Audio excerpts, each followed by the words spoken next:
Hard Hat Holly with day 3 challenge here for you. Today is a Sunday and I want you to get out and go to an open house. I'm getting ready for my open house today because I'm also a realtor, but I want you to get out there and go to open houses. You have a few goals or purposes in going to open houses. Number 1, knowing what's on the market in the area you want to flip houses. Number 2, meet a realtor, or 2 or 3. Tell them you're looking for houses to flip. Get their information so you can follow up with them. And number 3, take a look at the staging that's going on in the houses. Because if it's a vacant house, you'll see true professional staging.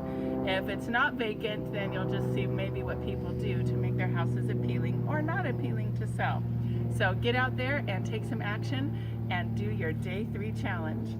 Go ahead and go over to hardhatholly.com/flip to sign up for my masterclass that's coming up next week. Thanks for watching.